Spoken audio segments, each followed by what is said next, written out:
So now let's study about venturimeter कि how venturimeter works and ये है क्या एक्चुअली में। वेंचुरीमीटर एक डिवाइस है। वेंचुरीमीटर एक डिवाइस है जो कि किसी भी पाइपलाइन के थ्रू जा रहे पानी के रेट ऑफ फ्लो को बताता है। रेट ऑफ फ्लो क्या होता है हमें बहुत अच्छे से पता होना चाहिए।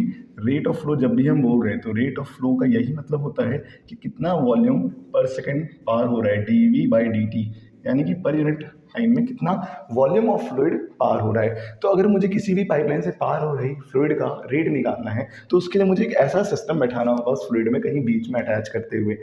अब देखते हैं कि इसके द्वारा निकाल कैसे सकते हैं आखिर में कि कितना वॉल्यूम पर यूनिट टाइम जा रहा है किसी भी पाइपलाइन के थ्रू। अच्छे से समझते हैं।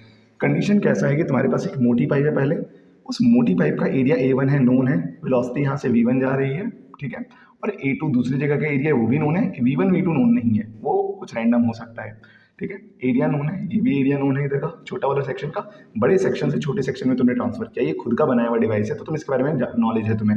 अब एक बात और है, यहाँ पे जो बड़ा वाला सेक्शन है मोटे पाइपलाइन वाला, उसमें जो ये वाला एक पाइप बनाया मैंने ऊपर की ओर उठाते हुए, वो क्या काम करेगा, यहाँ से निकल रहे पानी से जो प्रेशर आ रहा होगा वो पानी को ऊपर की ओर फेंकेगा। सेम यहाँ से जो प्रेशर लग रहा होगा, यहाँ पे जो लिक्विड का प्रेशर है वो इधर के पानी को ऊपर फेंकेगा। क्यों फेंकेगा? क्योंकि जो प्रेशर है वो चारों तरफ लगता है, चारों डायरेक्शन में। उस प्रेशर की वजह से पानी ऊपर आएगा। कितना पानी ऊपर आएगा? उतना ही पानी ऊपर आएगा जितना नीचे की ओर प्रेशर लगाए तो वो बराबर हो जाए जितना यहाँ का लिक्विड ऊपर की ओर प्रेशर लगा रहा है, ठीक है। ये जब से कंडीशन आ जाएगी इक्विलिब्रियम की, तब पानी और ऊपर जाना बंद कर देगा। Similar is the case here. यहाँ पे मान लेता हूँ प्रेशर P1 है, यहाँ पे मान लेता हूँ प्रेशर P2 है। देखो ये तो हमें पता है कि A1 is greater than A2, A1 is greater than A2, similarly V2 is greater than V1। क्यों? वहाँ पे एरिया घटा तो वेलोसिटी बढ़ी ना, तो यहाँ पे एरिया बढ़ा है तो वेलोसिटी कम है, तो V1 is less than V2। और क्या पता है, प्रेशर के बारे में बात करते हैं। जहाँ वेलोसिटी ज़्यादा होगी, वेलोसिटी यहाँ ज़्यादा है वहाँ प्रेशर कम होगा, तो P2 is less than P1। ये चीज़ें हमें पता है प्रेशर वेलोसिटी रेट ऑफ के थ्रू। जहाँ वेलोसिटी ज़्यादा वहाँ प्रेशर कम, तो वहाँ पे प्रेशर कम हो गया P2। इन बातों को बड़े अच्छे से समझ के रखना है हमें। अब आगे बढ़ते हैं हम। एक बात बताओ, जब प्रेशर ज़्यादा है P1 का, तो P1 का प्रेशर ज़्यादा है तो इसकी हाइट ज़्यादा होगी, इसकी हाइट कम होगी। दोनों की हाइट, क्योंकि ये यहाँ पे कुछ विजिबल ग्लास ट्यूब का बनाया जाता है जिसकी वजह से हम इसकी हाइट को भी नोटिस कर सकते हैं, इसकी हाइट को भी नोटिस कर सकते हैं। तो अगर यहाँ पे प्रेशर P है, P1, इस पॉइंट पे प्रेशर P1 है, तो ऊपर से लग रहा प्रेशर भी P1 ही होना चाहिए ना। तो P1 की वैल्यू तो यहाँ से निकाल सकते हो। अगर ये H हाइट ऊपर गया है, मान लेता हूँ H1, तो तुम निकाल सकते हो P1 is equal to rho g H1, ये निकाल सकते हो। अगर ये गया है H2 हाइट, तो यहाँ का भी तुम निकाल सकते हो कितना प्रेशर होगा, P2 is equal to rho g H2। ये दोनों चीज़ें तुम्हारे पास निकल गई। अब मैं तुमसे पूछता हूँ कि दोनों के प्रेशर का डिफरेंस क्या है। अगर मैं पूछूँ P1 ज़्यादा है P2 के, तो P1 माइनस P2 क्या होगा? तो P1 माइनस P2 तुम बता सकते हो, वो हो जाएगा P1 minus P2 is equal to rho g H1 minus H2। अब H1 माइनस H2 क्या है? ये वाला डिस्टेंस है ना, H1 माइनस H2 ये वाला डिस्टेंस है। ये हाइट जो है, इस हाइट को H1 माइनस H2 कहेंगे। H1 ये, H2 ये, अब दोनों के बीच में जो डिफरेंस है। अब तुम सोच रहे हो कि मैं प्रेशर यहाँ पे जोड़ रहा हूँ, दोनों के लिए हाइट्स अलग अलग होंगी। एक्चुअली में कोई मैटर नहीं करता, वो सेंटर से ही जोड़ रहे हैं दोनों का हाइट दोनों का सेंटर से ही नापा जा रहा है यहाँ पे, तो उसमें कोई खास अंतर आने वाला नहीं है थोड़ी बहुत हाइट में। तो दोनों के जो प्रेशर का डिफरेंस है वो रो जी H1 H2 आ गया, H1 minus H2। H1 minus H2 क्या है? ये बड़ा जो डिस्टेंस है यहाँ पे, जिसे मैं कैपिटल H से डिनोट कर देता हूँ। तो मैं कह सकता हूँ P1 माइनस P2 मेरा कितना आ रहा है, रो जी H, इतना आ रहा है मेरा P1 माइनस P2। ये ऑब्जर्वेशन हम ध्यान रखनी है हमें। आगे हम बढ़ते हैं। एक और चीज़ ध्यान रखना है, A1 V1 is equal to A2 V2। यहाँ से V1 की एक बढ़िया सी वैल्यू आ जाएगी हमारे पास, V1 आ जाएगा A2 V2 बाय A1। ये आ गई हमारे पास वैल्यू। ऐसा करते हैं V2 की वैल्यू ले लेते हैं, बात एक ही रहने वाली है, कोई अंतर नहीं हो रहा। तो V2 is equal to A1 V1 bye A2। थोड़ी कैलकुलेशन आसानी हो जाएगी। चलो आगे बढ़ते हैं।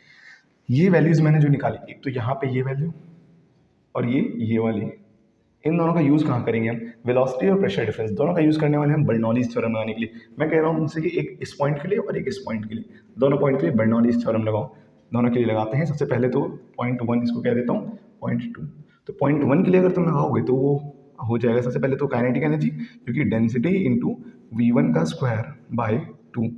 अब पोटेंशियल एनर्जी दोनों के लिए क्योंकि बराबर है, तो मैं यहाँ प्रेशर वेलोसिटी ट्रेड ऑफ का यूज़ करूँगा और बर्नौलीज़ थ्योरम का ये मॉडिफाइड वर्जन लगाऊंगा जिसमें कि मुझे पोटेंशियल एनर्जी लिखने की जरूरत नहीं है क्योंकि दोनों जगह की पोटेंशियल एनर्जी बराबर है, जो कि कैंसिल हो जाने वाली है।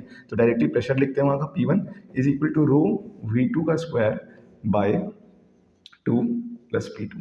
यहाँ से अब क्या होगा आगे, P1 माइनस P2 वो किसके बराबर हो जाएगा, rho by 2 into V1 square minus V2 square के। ये आ गया हमारे पास।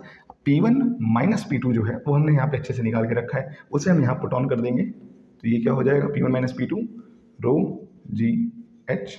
इसको 2 से मल्टीप्लाई भी कर देता हूँ क्योंकि मैं 2 ये वाला डायरेक्ट इधर ले आ रहा हूँ, और डिवाइड भी कर देता हूँ मैं रो से, जो कि रो इधर से आ जाएगा। ये वाला रो जो इधर है वो वाला नीचे आ जाएगा इधर, तो इधर ये डिनोमिनेटर में आएगा और इसको कैंसिल करेगा एक्चुअली में, जो कि बराबर होने वाला है V1 square minus V2 square के। अब तुम देख सकते हो इधर 2GH ही बच गया है, V1 square minus V2 square है।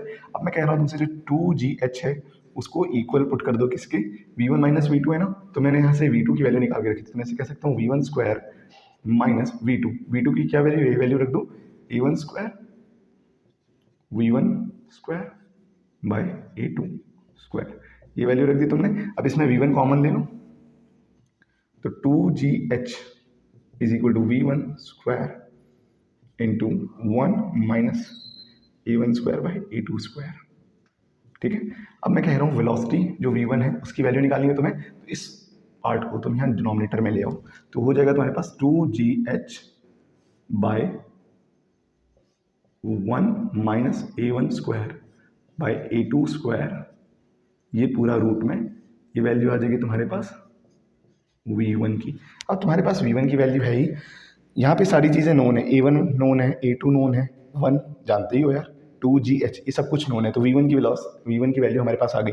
अब V1 की वैल्यू पता ही है तुम्हें। अब मैंने पूछा तुमसे रेट ऑफ फ्लो के बारे में कि रेट ऑफ फ्लो क्या होगा इस कंटेनर में, इस फ्लो पाइपलाइन में, तुम बोलोगे dV/dt। अब dV/dt किसके बराबर होता है हमें पता है, रेट ऑफ वेलोसिटी, उसे area into velocity, sorry rate of flow को हम एरिया इंटू वेलोसिटी के फॉर्म में लिख सकते हैं। A1 V1 is equal to A2 V2, हम जो इक्वेट करते हैं वो रेट ऑफ फ्लो ही तो होता है, volume flowing per unit time, वो हर जगह बराबर होना चाहिए। तो मैं कह सकता हूँ A1 V1 वही क्या है, dV/dt है, यही चीज़ है।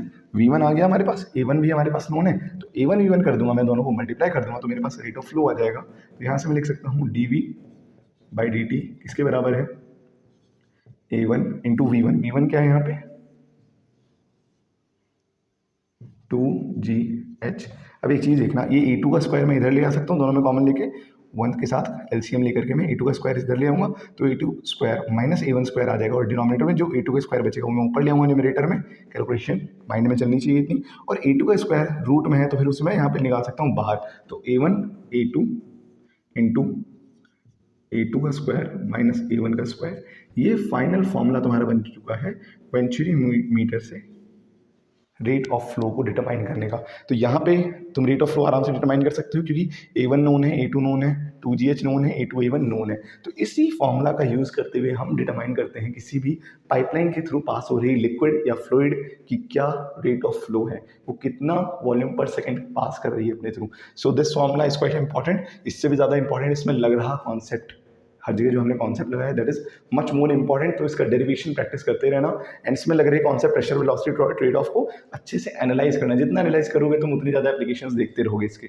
सो we will meet you in the next video, until then make it notes and revise whole of the things that we have studied today. Most probably we will be talking about some of the questions in the next lecture. So bye.